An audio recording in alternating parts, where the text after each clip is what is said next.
Kemudian nasihat yang kedua yang juga sangat menyentuh hati kita adalah man tawahama annalahu aduwan a'da min nafsihi qalat ma'rifatuhu binafsihi.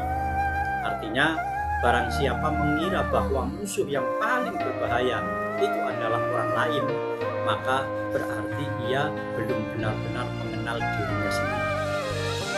Seringkali kita itu sibuk menyalahkan keadaan. Kita sibuk menyalahkan orang lain. Bahkan merasa hidup kita itu rusak gara-gara ulah orang lain juga. Padahal musuh yang paling berat justru ada di dalam diri kita sendiri. Apakah itu? Ya hawa nafsu kita. Bukan orang lain yang paling sering menjauhkan kita dari Allah itu.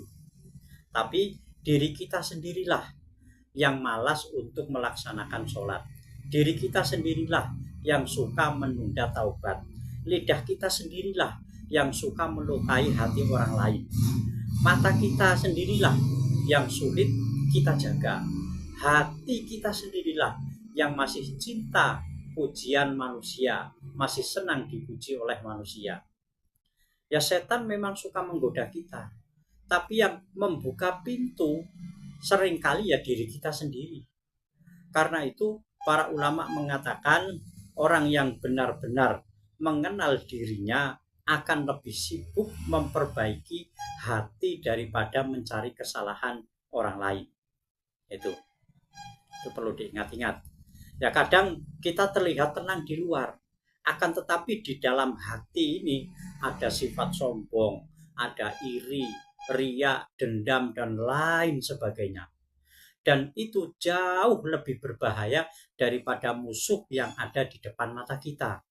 Musuh di luar mungkin hanya bisa melukai tubuh kita, tapi hawa nafsu yang ada dalam diri kita ini bisa menghancurkan akhirat kita.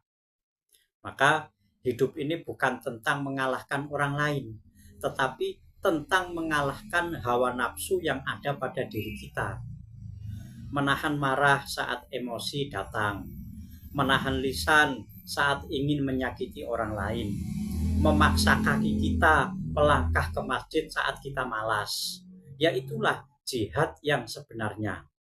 Dan orang yang paling kuat itu bukan orang yang menang dalam pertengkaran, dalam pertempuran, tetapi yang mampu menang melawan hawa nafsunya sendiri. Itu.